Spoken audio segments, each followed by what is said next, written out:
dhiisee siminta wagaatiin awwaalta.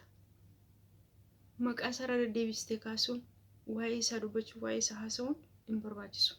Because si dhiisee deeme. Nama si dhiisee deeme akkam goote waa'ee isaa irraa dubbatta. Waa'ee isaa irraa kaasta.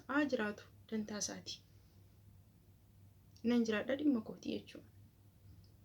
Ashamar kafuun nageenya kan koo kan jaalaa kan kabajaa bakka jirtanitti isiniif baay'atu. Obboleen kiyya qaalii fi gaggaarii hordoftoota boonee intartimentii warroonni afaan koo dhageessan cufti keessan iyyuu guutuu addunyaa irratti warra argamtan akkam jirtu nagaa keessan an obboleettiin keessan boonee intartimentii nagaa guutii garan rabbi guddaa baatu warroonni boonee intartimentiif maatiin ta'an maatiin nuuf ta'an nutti dabalaman affeerraa keenya yeroo hundaatti warri maatii taatan ammoo laayik sheer koomentii gochuun nu jabeessaa yaada keessan koomentii inboksiin nuuf kaa'uun in dagatina jechuun ammallee aamsa keenya yooyaa irra deebiitiin baga nagaa nuftanii har'a viidiyoo kanatti walitti dhufnee jirra. Baga nagaa nuftanii viidiyoo kiyya yoo isinitti tole hanga dhumaatti caqasaa gara ergaa kiyyatti osoo hin darbiin duratti viidiyoo kana walumaan caqasnee itti haa deebinu. Kiyyaa kanallee akka nama dingilii qabuutti jaalalli nama raache achumaan nakayyane inni immoo yeroo nakayyanu isa immoo dhiisee madaa sabaadheetu hin dandamadhee taa'u ammas mucaa irra jaalalli dhaqabe wallaahi tishertii baasifadhee tishertii isaa eeggadde uffadhaan jira argitaniittu abdeedha. Akkuma argitan obboleen kiyyaa jaalalti waanuma jiru dhabuunis waanuma jiru. Jaallachuun nama tokko irratti hin eegalle dhabuunis nama tokko irratti hin eegalle. Waan namni tokko godhu goote keessaahu fakkeenyaaf nama tokko gaafa jaallattan dhugaa nama sanaa hin dabsiin taanaan haqa nama sanaa hin dabsiin taanaan dhugaan nama kanatti dhiyaattan taanaan jaalala nama kanaa osoo kunuunsitanii osoo nama kana kabajanii osoo bakka qabdanii fi osoo jaalala sirrii nama kanaa laattanii osoo jaalala nama kanaa fi kan nama biraa waliin hin qixxeessin nama kana akka addaatti kan kooti jettanii ofitti qabdanii garuu namni kun kana hundumaa siniise yoo kan deemu ta'e wanti erga namni kun namarraa deeme erga namni kun nama dhiisee boodattu dhalaa biraa namarratti fuudhee yookaan immoo dhalaa biraa namarratti jaallatee laphee maaltu waa'ee nama sanaa nama kaasisa. Namni sun na jibbee deememe na tuffatee na dhiise deememe tarii hojii kiyya hojii badaa haa ta'u. Tarii ammoo namni kamiyyuu fakkeenyaaf wanti narraa bareedu nama hambiraarraa bareedu dhiisuu danda'a. Wanti narraa fokkisuu nama hambiraarraa fokkisuu dhiisuu danda'a jechuudha. Namni kun filannoo mataasa ta'ee dubartii biraa jaallateemi. Har'a namni kun dhimma mataasa jiraachaa jira. Waa'ee kiyya kaasaa hin jiru. Dhimma kiyya hin qabu. Wanti ani sa'aatii 24 onlaayinii irra taa'ee laayivii irra taa'ee waa'ee nama kana haasa'uuf maali? Nama tokko hin jaallatta, hin kabajja, dhugaan itti dhiyaatta. Namni kun kanarra ejjetee yoo kan deemu ta'e haqni jaalala kanaa guyyaa tokko nama kana daa'imsiisuunsaa waan hin oolle. Namni kun ofiisaatii deebisee dhiifama si gaafachuunsaa waan hin oolle. Har'a fakkaata malee. Har'aaf waan hundumti nama kanatti fakkaatu malee. Har'aaf namni kun si dhiisee haa deemu malee. Atiin dhugumaan nama kana jaallatte yoo taate dhugaa ati kaleessa isa jaallatte bor argachuu dhiisuu danda'a namni kun jechuudha. Gaafa jireenyi isatti badu, gaafa haalli isatti badu, gaafa tarkaanfachuu dadhabu ofiisaa dhufee namni kun dhiifama si gaafachuuf ta'a jechuudha. So ati immoo maal kan ta'uuf nama si tuffatee nama si dhiisee deeme akkam taatee teesseeti ollaan irra teessee waa'ee nama kanaa haasofta maal jechuudha. Akka kiyyatti jechuudha. Nama tokko ni jaalladha. Bakka guddaan kennaa fi ni kunuunsa.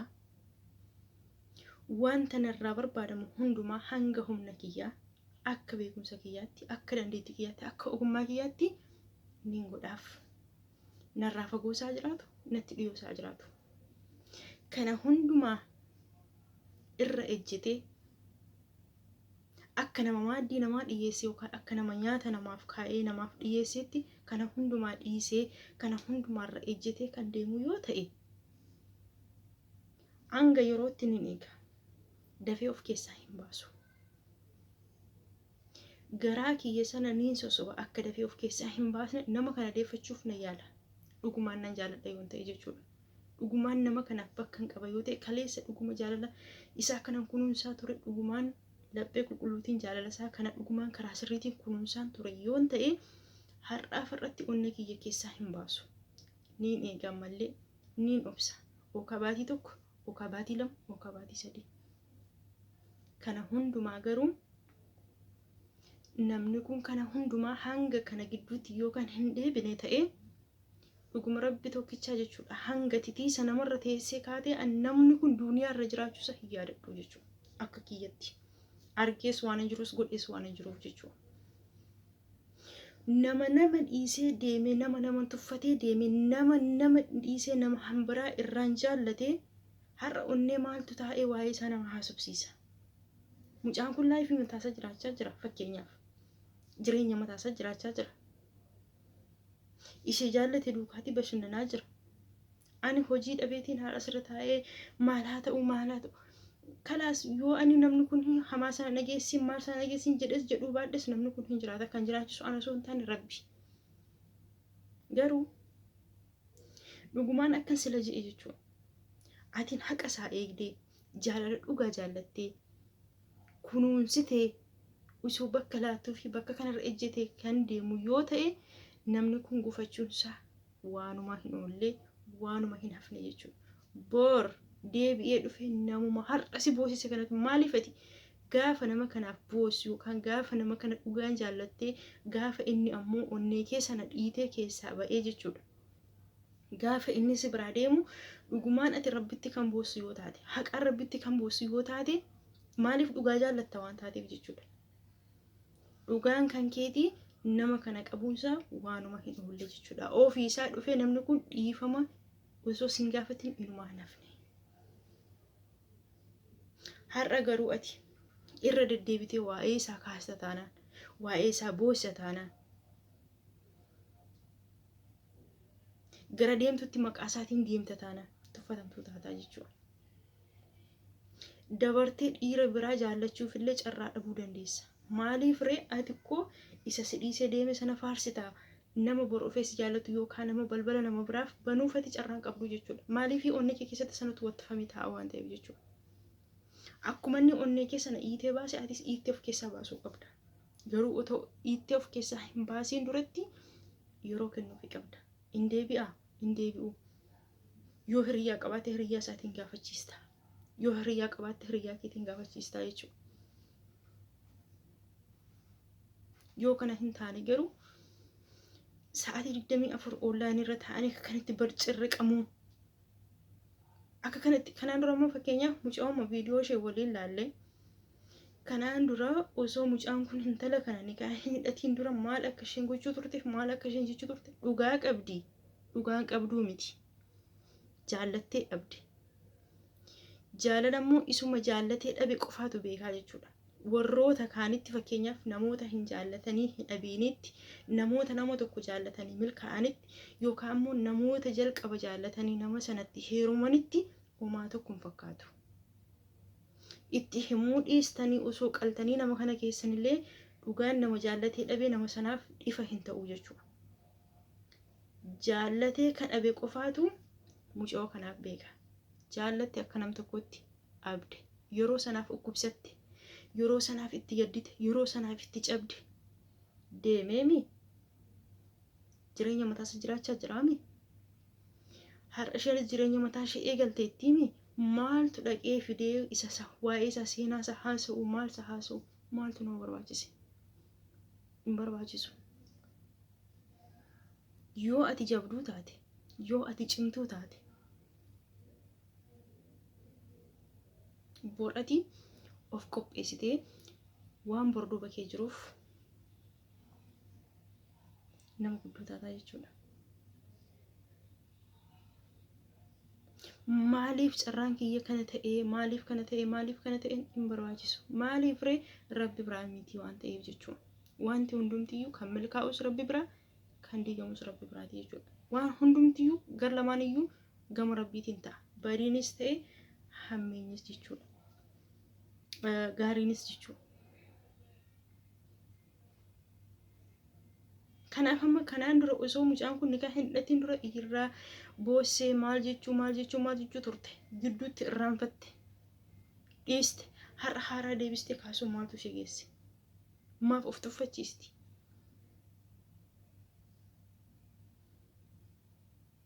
Nama tokko jaalladhu hin deema haa deemu hin deebi'a hin deebi'u obsaan eegi. Atillee daftee ejjennoo mataa kee hin fudhatiin. Maaliif fakkeenyaaf ati nama tokko gaafa jaallatte dhugaan gaafa jaallatte gaafa jibbitullee hanga jaallatte sana jibbitaa jechuudha. Hanga jaallatte sana jibbita. Jiraachuma nama sanaa hin yaadattu. Yoo maal taate yoo of murteessite. Yoo akkuma inni hici siin jedhee atillee hici yoo kan jettu taate yoo ofitti kan amantu taate keessa kee hin beekta yoo taate dhugaa kee hin beekta yoo taate dhugaa kee akkuma jirutti rabbitti kennatteeti in jabaattaa jechuudha in baastaaf keessaa. Dhimmatii ati gobzii taate jireenya kee boriif of hin qopheessine hin jiru jechuudha. Nama si tuffatee deeme nama si dhiisee deeme keessoo keetti boossee dhugaa qabda taanaan haqa qabda taanaan dhugaan jaallate taanaan keessoo keetti boossee haqa kee rabbitti kennattee dhiistaa jechuudha. Malee miidiyaa irratti baatee maalii akkanatti bocarraqamuun hin barbaachisu. Si tuffachiisaa jechuudha. Si tuffachiisa. Amma maaliif jaallattee jechuun jiru? Baga dhabdees jechuun jiru. Jaallatte akkuma nama tokkootti waanuma namni jaallatamuuf jaallatte. Waanuma jaallachuu qabduufis jaallatte. Dhiise immoo miti yookaan wal dhiisaniini wanti haaraa hin uumamne. Wanti ishee irratti ga'e kun wantuma namarratti ga'etu ishee irra ga'e malee qobaatti ishee wanta haaraa waan uumte tokko hin qabdu. Jaallatamtee dhiifamuufis jaallachuufis ta'e wanta haaraa waan uumte tokko hin qabdu. Waanuma obboleeyyan biraa irratti ta'e waanuma nama kan biraa irratti ta'etu har'a ishee irratti ta'e jechuudha. Kanaaf kun wanta nama raajeffachiisullee wanta nama dinqisiisullee hin qabu. Garuu immoo of kabachiisuun of jaallachuun bakka ofiif kennuun nama sana akkuma inni of keessaa si baasee darbee kan biraa jaallate sana atillee of keessaa baastee jireenya haaraa jiraachuu. Isa dhufee ganaa mana keetti seenu immoo maal akka ta'e eenyu akka ta'e adda baastee beekuu. Dhiirri onnee kee keessa ba'eef dhiira onnee kee keessa galchita miti barra. Dhiirri ati onnee kee keessa galchitu kun isa kam? Eenyuun? Inni kaleessa onnee kee dhiitee ba'e sun eenyu? Inni borofoo jechuun kan mataa keetiiti jechuudha. Yoo kanan taane har'as borus waa'ee nama tokko haasa'uun inumaan barbaachisu. Yoo maal ta'e yookaan si tuffachiisu ta'e malee jechuudha. Ammas taanaan ammas dhugaan kan nama kamiitu jechuudha. Nama dhugaa kee dabse, nama haqa kee dabse, nama dhugaa kee irratti ejjete ati yaa Waaq jette jennaan dhugaan kee namatti hin fuudhamnee fi abadan inumaan qabu. Abadan jechuudha. Yerootti kadhatee namni kun dhufee dhiifamas gaafatatu jira. Yoo maal ta'e yoo dhugaa qabaatte. Kanaaf har'a of kabachiisuun immoo kan keeti. Kanaaf har'a maalummaa kee eeggachuun kan keeti. Wanti kaleessa bade. Wanti kaleessa ta'e fuuldura keetti. Maaliif ree wanti namarratti hin taane sirratti hin taane ree. Ati waan haaraan uumne ree.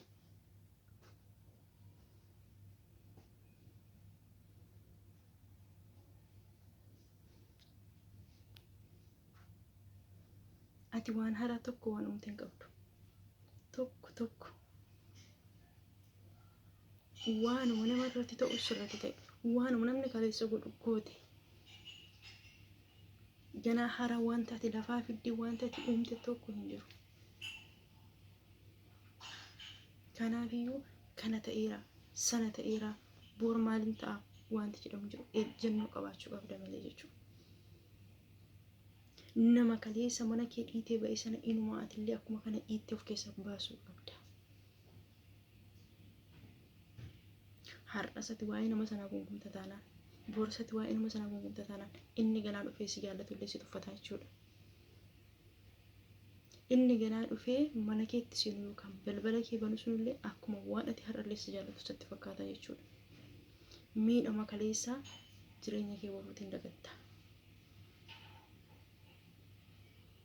Gooteemi waanuma namni tokko qabu goote, jaallatteemi waanuma jaallatamu qabu jaallatte, waanuma jiru waan ta'eef jechuudha. Dhaabdee kalaas wanti dhufu hin jiru. Kaleessa akkasiin ture, kaleessa maaliin ta'e irraa baratta. Isa dhufee ganaa mana keetti seenuu adda baafatta. Inni eenyu akka ta'e ilaalta jechuudha. Maaliif dhiirti hundi surree uffateef, dhiirti surree keessa dhaabateef surree dhiira miti waan ta'eef jechuudha. Akkuma dubartiin katee uffattu hundi dubartii miti akkuma jedhame jechuudha. Yeroon kana isiniin jedhu qaama saalaa addatti qabdee miti. Dubartii wanti adda baasu hojii ishee, amala isheeti, qalbii isheeti. Ati qalbii qabaatte jennaan dhugaa Rabbi tokkicha dhimmattii ati jireenya haaraa hin jiraanneef tokko hin jiru. Haqa kee immoo eeggadhu. Haqa kee yoo kabajjiste, haqa namaa yoo kabajje haqni kee kabajamaadha. Garuu yoo haqa namaa hin kabajin haqni kee illee kabajamaa miti. Rabbi biratti illee nama biratti illee jechuudha. Dhugaaleen argattu.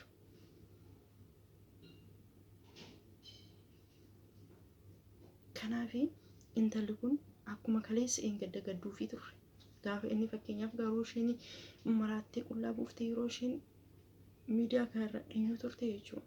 Dhugaa Rabbii haqiitti baay'ee na gaddisii turte. Irraanfatte. Mucaan kun jireenya haaraa eegale.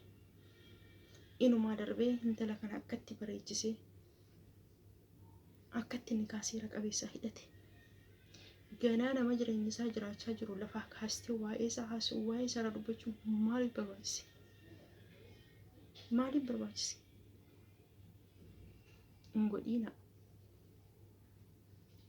Nama isin dagate simmintoo gogaatiin owwaalaa gaafa isin jedhu qawaajjeesaa jechuu miti. Miidhaa jechuu miti. Barii irratti dalagaa jechuu miti. Of keessaa baastanii akkuma nama du'e sana owwaalan sanatti nama du'e biyyootti deebisan. Isin garuu nama sana haa jiraatu, dhimma isaa jiraata, ni jiraadha, dhimma kee hin jiraadha. Garuu nama sana of keessaa baastee simmintoo gogaatiin owwaaluu qabda jechuudha. Innuu si dagatee, innuu si dhiise, innuu si tuffatee deema. Maatii isaa gadi. Inni guddaan fayyaa qabaachuu, jireenya isaa gadi akka jiraattu hawwee isaa ol taatee argamuu qabda.